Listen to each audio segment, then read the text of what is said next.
Alamin na natin doon. Lahat tumaas, bilihin, gasolina, kuryente.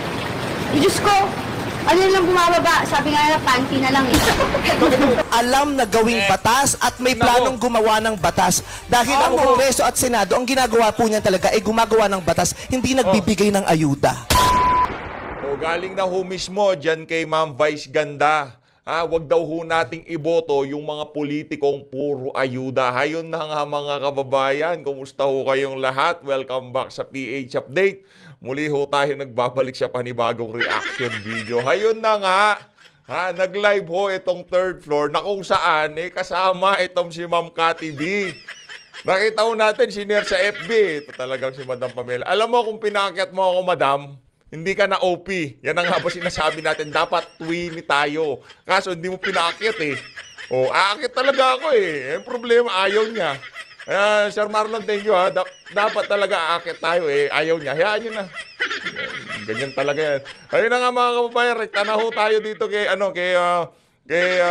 Ma'am Vice Ganda. Ay mega love shoutout ho muna pala tayo kasi natambakan na naman ho tayo ng mga nagpakulay. Dito kay Sir Jordan Cabico, Yariga Barbero. Maraming salamat Sir Jordan ha. Lagi kang nandyan nakasuporta. Siyempre dito kay Sir Herbiscal, maraming salamat sa mga update mo PH. Saka dapat palagi ibalik yung 60 billion na yan PH. Ang kakapal ng mga mukha, oo nga dapat talaga ho ibalik yan ha. Dapat sundin ang utos ng Supreme Court, no? At thank you rin ho dito kay Lovely Lady. Lovely Lady, maraming salamat sa pagsuporta sa PH Update. At dito kay Topakin. Maraming salamat. Boss, tanong ko lang po, bakit super tahimik ni Tambalusos? Ang daming issue. Mostly siya ang mastermind pero wala siyang comment. Ganyan ho talaga yan. Hinahayaan ho niya mag-comment yung kanyang mga aso. Kagaya nitong si Ortega, ang si Jude Asidre. Sila ho talaga, kumbaga, hindi ho siya masyadong mahiling magpa-interview, no? Pero tama ho, obserbasyon nyo, no? Si Tambaluslos ang mastermind. Kasama ho siya sa mga mastermind, sa mga nangyayaring kapalpakan sa ating bansa. Dito kay Sir Jordan Cabico, maraming salamat ho sa pagsuporta sa PH Update. At dito kay Ma'am Marlene Fredrickson. Ma'am Marlene Fredrickson, kumusta na ho kayo? Mega love shoutout. Namiss ko pong si Ma'am Marlene Fredrickson. Mega love shoutout din ho dito kay Versus Rebel Vlog. Maraming salamat ho, Versus Rebel Vlog. At dito kay Ma'am Arizayen. Ma'am Arizayen, maraming salamat ha. Mega love shoutout. Laging nandyan itong si Ma'am Arizayen. Snowing here sa Japan. And salamat sa latest update araw-araw po. Walang anuman ma'am, basta ikaw alam mo naman. Maraming salamat Ma'am Arizayen ha. Ayun na nga, rekta na ho tayo dito kay Ma'am Vice Ganda. Matindi-tindi yung mga ano niya dito, mga binitawan niya. Ito, okay? Tatlong branches na ito. Legislative. Yan yung branch ng Kongreso at saka ng Senado, di ba? Ang trabaho talaga nila ay gumawa ng batas. Kaya dapat ang iboboto natin sa Kongreso at Senado ay yung gagawa ng batas, yung may alam na gawing batas at may planong gumawa ng batas. Dahil ang Kongreso at Senado, ang ginagawa po niyan talaga ay gumagawa ng batas, hindi nagbibigay ng ayuda. Nako, yari tayo dyan. Hindi nagbibigay ng ayuda. Kaya naman, all out all in. Team Suka ho tayo ngayon. Ngayong election na to, dapat ho talaga iboto ho natin. Vote straight, Team Suka. Torre Vic Rodriguez, abogado. Mahusay sa batas. Gagawa ho yan ng kapakipakinabang na batas. Pastor Apollo Kipuloy, naku, parang kinakampanya nitong si Ma'am Vice Ganda, yung mga kandidato natin. Congressman Rodante Marcoleta, mahusay ho yan pagdating sa batas. Senator Bato, naku, pagdating sa pagiging veteranong law enforcer, yan si Senator Bato, naging chief PNP, kaya mahusay ho yan. Attorney Jimmy Bondok, naku talaga namang itong si Meme Vice Ganda. Palakpakan ho muna natin itong si Meme Vice Ganda. Napakahusay ho ng mga birada niya na yun, no? Talagang sa ayaw sa gusto natin, pagka nagsalita itong mga influential TV personality, social media personality na to, talagang papakinggan. At ang dating ho mga kababayan, kahit hindi direktang sinusuportahan yung mga kandidato natin, Atty. Raul Lambino, mahusay din ho yan. Parang sinusuportahan ho nitong si Meme yung ating mga kandidato. Parang, di ko sinasabi ha. Baka sabihin nyo, kiniklickbait ko kayo. Parang, ang dating kasi, kung ating sisiyasatin yung ating mga kandidato. Pagdating sa kalusugan, meron tayong Dr. Richard Mata, di ba? Pagdating mo sa batas, larangan ng batas, marami ho tayong abogado dyan. Pagdating ng peace and order, nandiyan si Senator Bato de la Rosa. Talagang kumpleto sa Ricardo. So, itong lineup na to. Kaya naman, kung gusto nyo ng t-shirt na to, mag-subscribe na ho kayo. Huwag nyo ho kayo subscribe sa PH Update dahil baka isa ho kayo sa mga masuswerteng padadalhan natin itong Team Suka. Nakuha ko na ho. Hindi na-send sa atin itong si Madam Pamela pero nakita ho natin yung malaking copy nito at yun ang ipapa-imprenta ho natin at yun ang ipamimigay ho natin sa ating mga subscriber. Para pagka lumabas ho kayo sa karsada, nakita nila, sino yung Team Suka na yan? Siyempre, Duterte, straight vote. Duterte senatorial candidate. Team Suka, di ba? Okay. Tapos lagay natin yung mga yung mga numero ng mga kandidato natin sa likod. Para Team Suka, sa likod yung mga kandidato natin. Okay, okay. Subscribe na ho kayo, baka isa ho kayo sa mga padadalhan natin ng ating t-shirt, t-shirt na ipapa-imprenta natin para talaga namang solido ang suporta natin sa ating mga kandidato. Maraming salamat, Ma'am Vice Ganda. Tuloy natin. Okay. Diba? Yun talaga ang pangunahin nila, yung paggawa, lawmaking sila. Kaya dapat gagawa sila ng batas, hindi mamimigay sila ng pera. Correct. Ako, yari tayo dyan. Sino ba namimigay ng pera dyan? Anak ng toko, palakpakan natin tong si Meme Vice Ganda. Napakahusay ng mga punto de vista niya na yon. Lawmaking. Sa paggawa ko ng batas, hindi para mamigay kayo ng pera o kung anumang klaseng ayuda yan. Pakinggan nyo ho ang sinasabi ni Meme Vice Ganda. Tayo ho kasi, kumbaga, pagka tayo nagsalita dito, meron na talagang pagkabayas yan. Siyempre, solid Duterte supporter tayo. Yan naman hong si Ma'am Vice, ano ho yan kumbaga, sinuportahan yan si Lenny. Pero yung obserbasyon niya ngayong mga panahon na to, napaka-valid kasi yun ho talagang nangyayari ngayon sa ating kapaligiran, sa ating politika, sa ating mga mababatas. Yung trabaho na dapat hindi nila tinatrabaho, yun ho ang kanilang talagang pinagkakabalahan. Anong sabi ni Congressman Rodante Marcoleta? Anong sinabi ng ating mga kandidato? Pagka sila naupo sa Senado, yung mga ganyang klaseng kabalbalan, talagang kanilang tatayuan. Ngayon no, kasi walang tumatayo Kasi yung ibang nasa Senado, nakikinabang din. Gusto din nilang mamigay ng ayuda, naiinggit sila sa mga tambaluslos. Di natin alam ngayong mga panahon na to kung medyo distansya na sila dyan sa pamimigay ng ayuda na yan. Kasi marami nang nakakapansin sa ating mga kababayan at marami nang hindi natuwa dyan sa mga ganyang klaseng kabalbalan. Tuloy natin. Lawmaking po ito, ha? Okay. Maraming salamat! Maraming salamat, Ma'am Vice. Maraming salamat. Kami shoutout. Palakpakan natin itong si Ma'am Vice. Ayan. Kung pinakyat mo ako, di tuwini tayo. Yan sinasabi ko sa'yo. Huwag mo na pa. Si Shermano sabi, sige ka na dito. Huntahan tayo dito. Enjoy tayo dito. Huwag mo na si Ma'am Joey. Huwag mo na pa. Talaga ba na?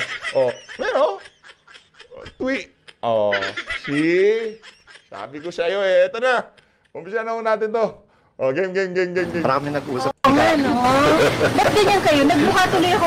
Wow, ayos pares nga naman nakaputi. Itong si Ma'am Cathy at saka itong si... Lupa sa tabi ninyo. Yaya, diya ka lang, yaya. Sisikuhin kita.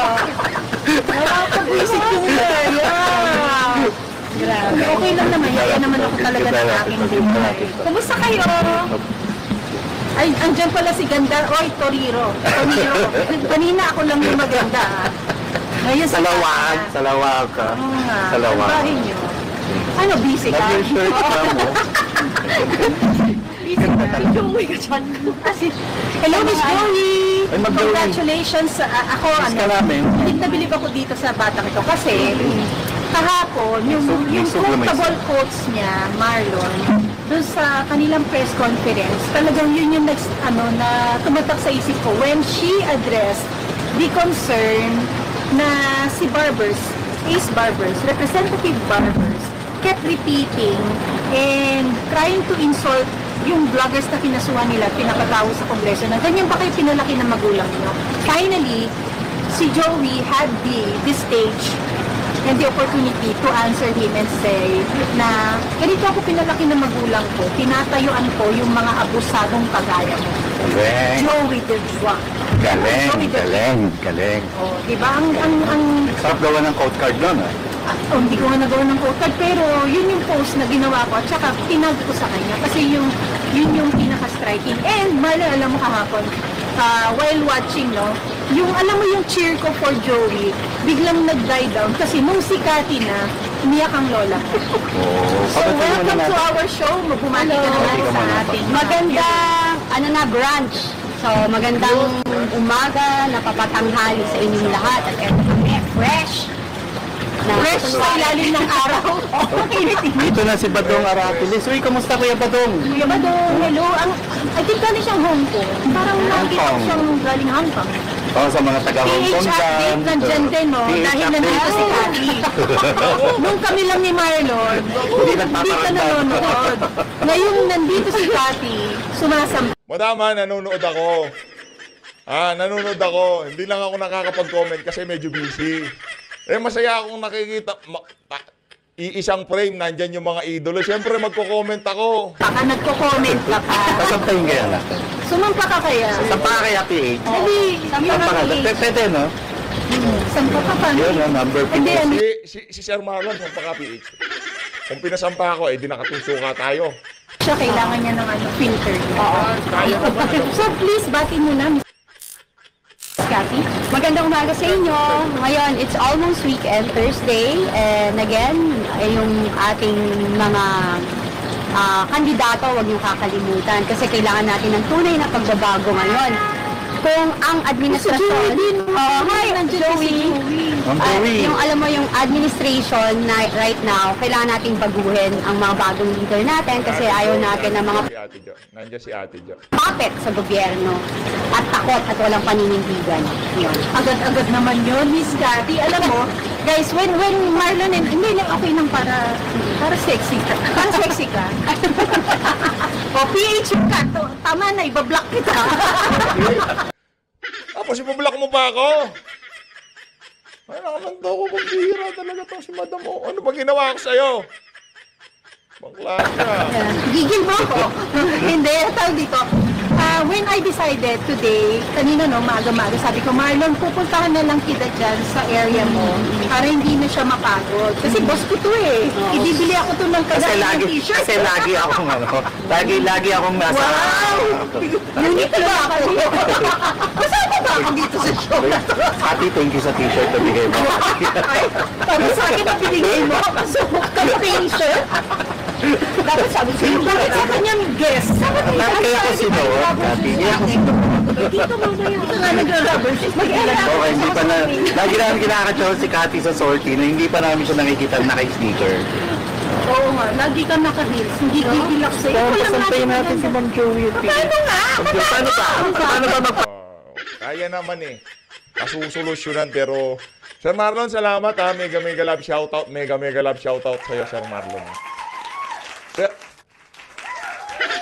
Bata mo si PH, Sir Marlon. Bata mo si PH. Kasampa rito? Kasama niya kayo, Cathy, kaya nandyan sa PH update.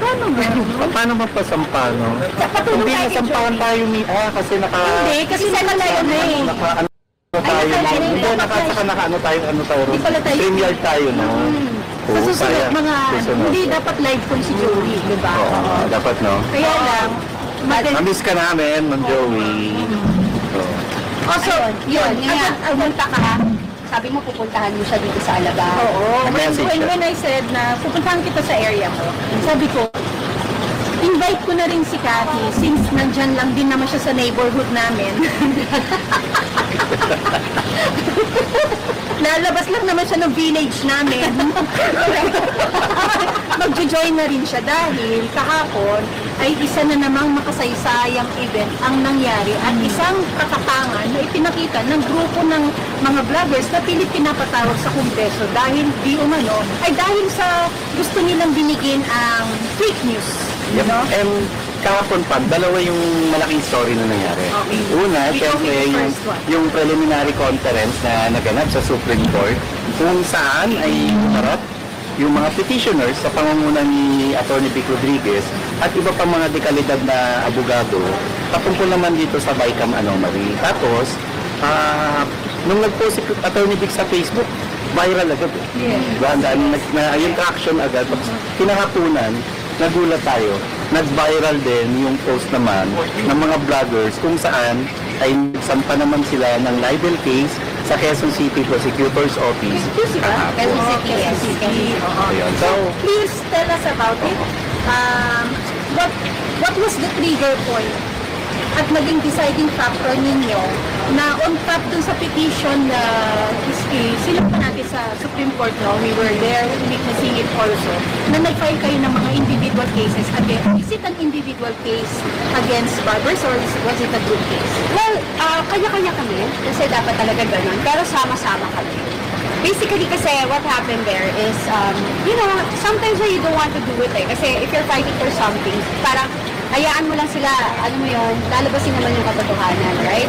Pero this time kasi, as you can see, yung nangyayari mo kasi right now, yung naratibo, even ng gobyerno, ng PNP, yung mga nangyayari, we observe eh. Kasi hindi naman kami, lahat kami ordinaryong tao, pero hindi naman to have their accommodation, di ba?